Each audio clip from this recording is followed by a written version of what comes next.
Somnifère, le podcast.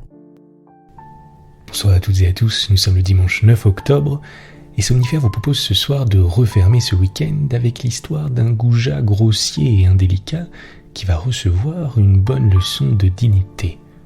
C'est un conte de Louis Fréchette intitulé Pierriche.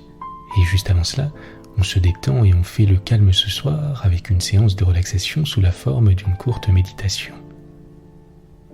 Je vous souhaite une excellente nuit et maintenant place à notre séance de relaxation. La séance de relaxation.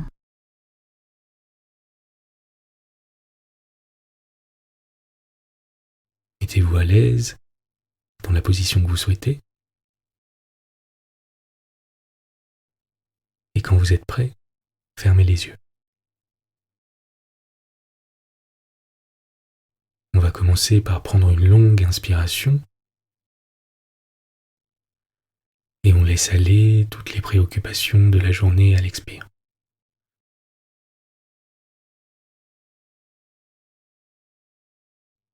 On va prendre une seconde inspiration, lente et profonde.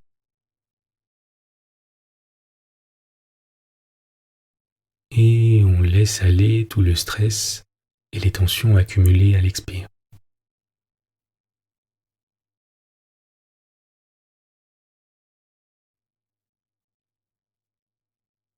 On va doucement laisser notre respiration reprendre son rythme naturel.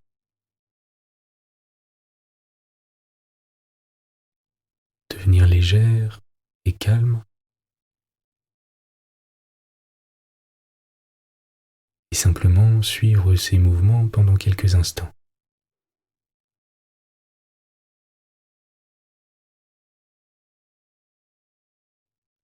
Sans attente, en se concentrant sur l'instant présent.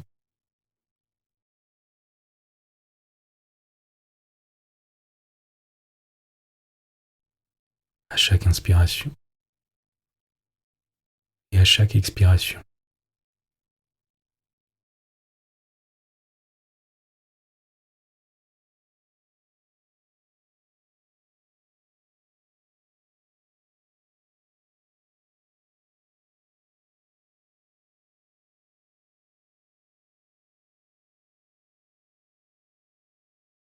Des pensées apparaissent peut-être.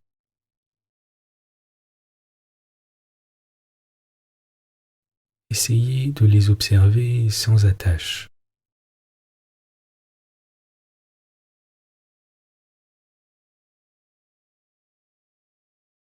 Sans jugement. Comme si vous acceptiez leur présence mais sans leur porter beaucoup d'attention.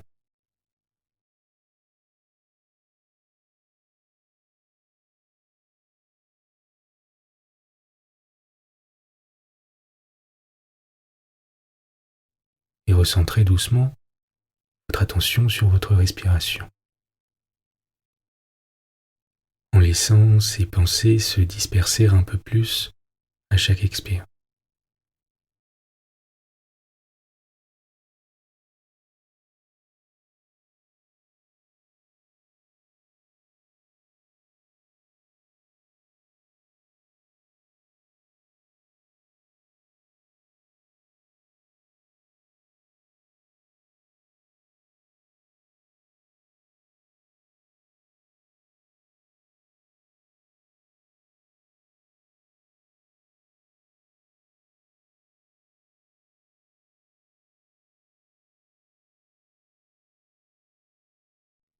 En étant simplement là. Et en laissant nos pensées s'égarer, dériver.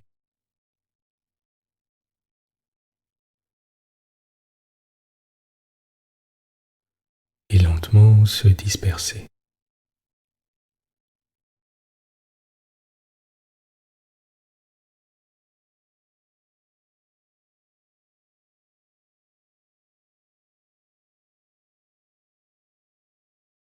Observez vos sensations, vos émotions, sans y porter aucun jugement.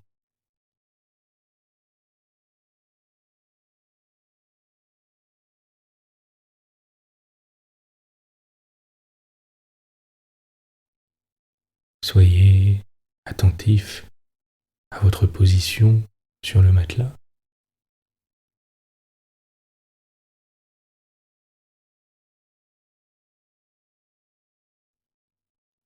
Au rythme de votre respiration.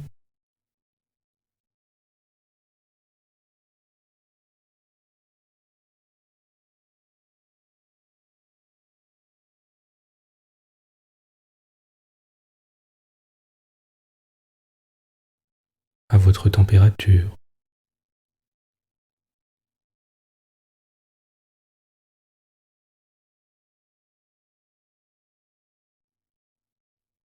Soyez simplement présent, sans attente. Si des pensées vous viennent, laissez-les se dissiper. N'y portez aucune importance et recentrez votre attention sur votre respiration.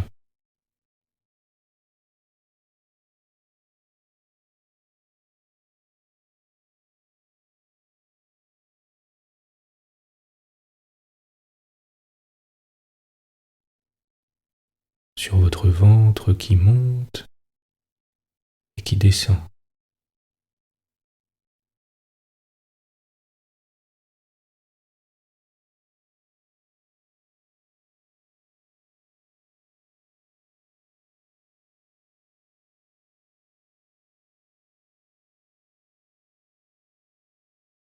Faites en sorte, comme d'habitude, de vous assurer que vos muscles sont parfaitement détendus, notamment au niveau de la mâchoire, de la langue et des épaules.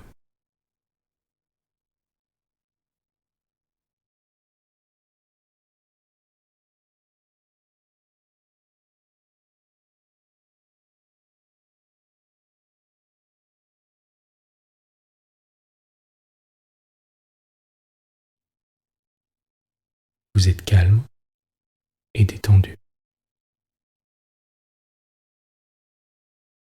L'histoire du soir. Louis Fréchette, Pierriche. Il y avait une fois un habitant qui s'appelait Pierriche. Ce Pierriche était un frère cadet de ce fameux José le brocanteur, l'homme aux 50 écus, dont j'ai déjà eu l'honneur de raconter les mémorables aventures. Comme son aîné, le héros de cette véridique histoire avait bon cœur, bon pied, bon œil. Mais comme lui, il se trouvait court d'esprit, car d'aucune façon il n'aurait, comme on dit, pu découvrir la poudre. Bien plus, ce n'eût été très facile à résoudre, quand Pierriche en son champ menait paître les bœufs, quel était le plus bœuf d'entre eux.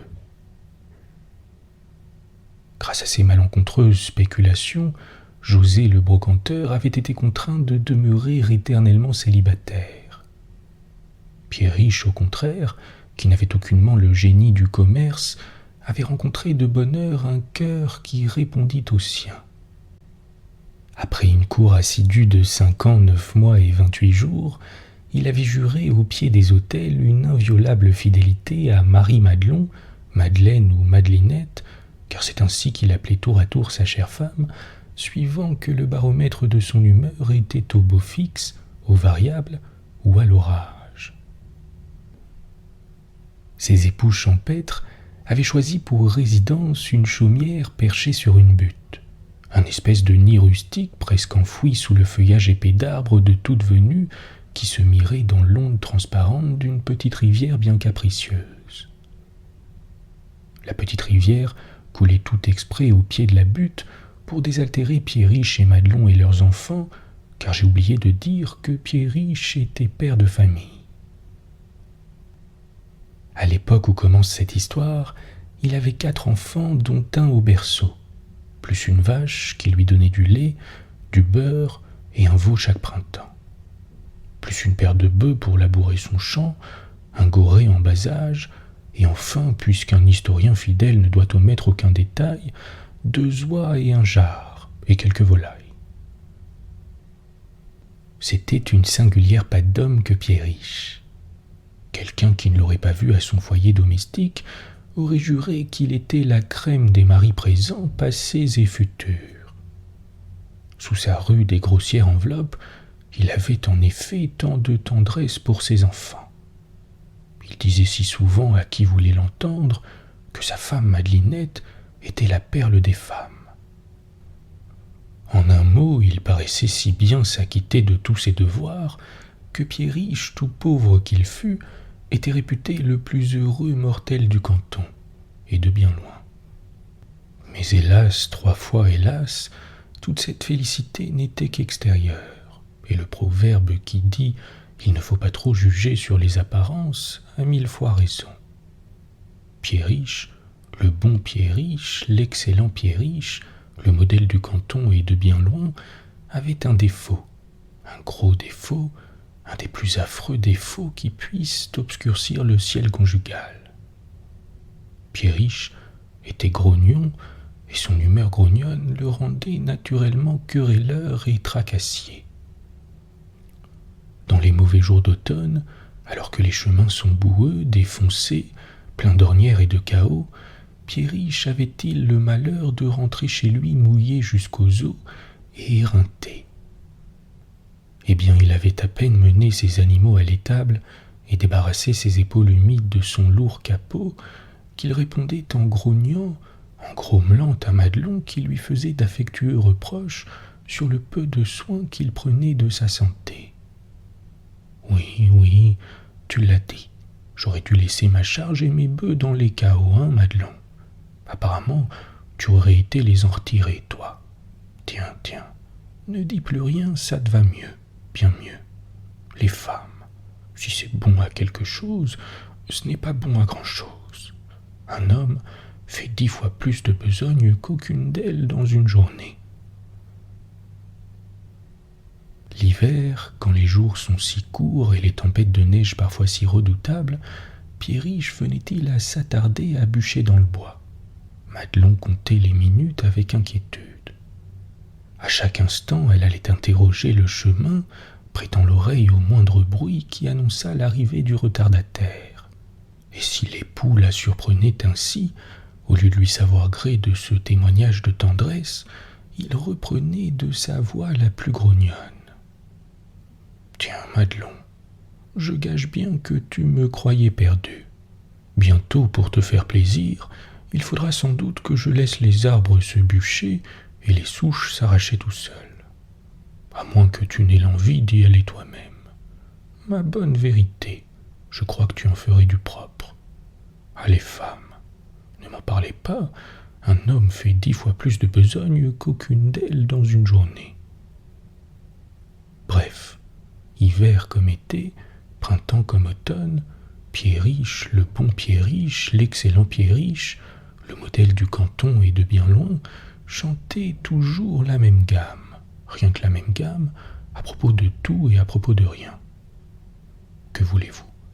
C'était passé chez lui à l'état de maladie chronique, de tic douloureux, il ne pouvait plus vivre sans grogner. Et il grognait d'autant plus que Madelon, cette pauvre chère Madelon, ne répondait à ses rebuffades que par des larmes dévorées en silence et une patience angélique. Il y avait déjà environ 8 ans que Pierriche, devenu son propre bourreau, tirait continuellement à boulet rouge sur son bonheur conjugal. Lorsqu'un beau soir, ou plutôt un vilain soir qu'il était revenu plus maussade et plus bourru que de coutume, il se mit à dire et à redire, répéter et répétera-tu son éternelle complainte. Si les femmes sont bonnes à quelque chose, assurément elles ne sont pas bonnes à grand-chose. Un homme fait 10 fois plus de besogne qu'aucune d'elles en une journée. Cette fois, Madelon n'y tint plus. On se serait lassé à moins. S'il est vrai que les airs les plus beaux finissent par fatiguer à force d'être joués, à plus forte raison une complainte aussi insipide, aussi fatigante et d'une telle ténacité devait-elle aboutir à une révolte. Toutefois, Madelon ne mit aucun emportement dans ses reproches. « Pierriche, dit-elle d'une voix émue. Mon bon Pierriche, il y aura demain 8 ans que nous sommes mariés, et ce serait mal commencer la 9e année que de continuer de la sorte. Est-ce cela que tu m'avais promis quand tu as juré devant le bon Dieu et devant monsieur le curé d'être toujours bon pour moi? Est-ce cela que tu me promettais quand j'étais fille et que tu venais me voir tous les soirs sur la brune? Me disais-tu dans ce temps-là que les femmes ne sont pas bonnes à grand-chose? Pourquoi donc m'as-tu pris alors, mon pauvre Pierriche? Te rappelles-tu cette fois que tu m'avais apporté ces beaux souliers français que j'ai encore aujourd'hui? Alors, tu n'étais pas un gros méchant bourru comme maintenant, et tu me disais de ta voix la plus douce: ma chère petite Madelinette, tes pieds sont trop jolis, trop délicats pour être enfermés le dimanche dans des souliers de bœuf. Oh, dans ce temps-là, tu m'aimais bien plus qu'aujourd'hui. Oh, Pierriche, Pierriche, j'avais bien raison de dire tout à l'heure que tu n'aimes plus Madelon. Et Madelon essuya ses larmes avec le coin de son tablier. Mais non, fit Pierriche qui commençait à s'émouvoir, car en définitive il se sentait coupable. Tout cela ne veut rien dire. Un homme fait 10 fois plus de besogne dans sa journée qu'aucune femme dans tout le pays. Eh bien, reprit Madelon, eh bien, s'il est vrai qu'un homme fait 10 fois plus de besogne qu'une femme, veux-tu faire mon ouvrage demain, Pierriche, et moi je ferai le tien. En voilà une bonne, s'exclama Pierriche en souriant de son plus gros rire. Mais deviens-tu folle, Madelon? Point du tout. Veux-tu, Pierriche, mon bon Pierriche? Comme tu voudras, Madelon. Eh bien, c'est fait. À demain. Oui, oui, à demain, Madelon, et tu verras que j'avais raison. Le lendemain, qui était le 9e anniversaire de son mariage, Madelon prit le petit Baptiste d'une main, le faux de son mari de l'autre, et partit pour le champ précédé de Pierrot et de Josette. Pierriche la regarda partir d'un air narquois, et tout en l'accompagnant jusqu'au perron, il ne put s'empêcher de lui dire sous forme d'adieu, tant il est vrai qu'on a beau vouloir chasser le naturel, il revient toujours au galop. Oui, tu vas en faire de l'ouvrage. Ah, les femmes, un homme fait 10 fois plus de besogne qu'aucune d'elles en une journée. Sitôt qu'au détour du chemin, Pierriche eut vu disparaître sa petite famille, car si bourru, si grognon qu'il fût, Pierriche, ce bon Pierriche, se serait fait couper en 4 pour sa femme et ses enfants. Il rentra dans sa chaumière et demeura quelques moments indécis, en peine de ses bras vigoureux, ne sachant pas comment commencer cette besogne toute nouvelle pour son tempérament et ses habitudes. Est-il bien utile de préciser que Pierriche, l'excellent Pierriche, ne sut s'acquitter du travail que sa femme accomplissait quotidiennement. De son côté, Madelon rentra sans encombre et avec la satisfaction du travail accompli. Pierriche, revenu à lui et ne pouvant plus contenir les larmes qui l'étouffaient, se jeta en pleurant dans les bras de Madelon. « Madelinette, ma chère Madelinette, lui cria-t-il à travers ses pleurs. Je suis un brigand, un scélérat, un sans-cœur. Madelinette, ma chère Madelinette, jamais je ne me pardonnerai de t'avoir fait souffrir comme je t'ai fait souffrir. J'avais bien raison de le dire, tu es la perle des femmes. Et maintenant, je répéterai dans tout le canton et partout ailleurs que si les hommes sont bons à quelque chose, ils ne sont pas bons à grand-chose, et qu'une femme, une comme toi surtout, ma bonne Madelon, fait 10 fois plus de besogne qu'aucun homme dans tout le pays. En disant ces derniers mots, Pierriche appliqua sur les joues de sa femme 2 baisers retentissants. Le petit Baptiste alla embrasser Benjamin, et Jacot embrassa Josette. Ai-je besoin de le dire, cher lecteur, Dès ce jour, Pierriche fut radicalement guéri de son humeur grognonne qui le rendait naturellement tracassier et querelleur. Et d'un gros bourru qu'il était auparavant, il devint grâce à sa chère Madelon aussi doux, aussi tranquille, aussi pacifique que le plus doux des agneaux. Il ne reste plus qu'à tirer une conclusion morale de ce petit conte que vous avez eu la patience de lire. Cette conclusion morale, je l'emprunterai à la philosophie en répétant avec La Fontaine, qui lui aussi était un profond philosophe, ce petit vers rempli de sagesse. Plus fait douceur que violence. Bonne nuit. Bonne nuit.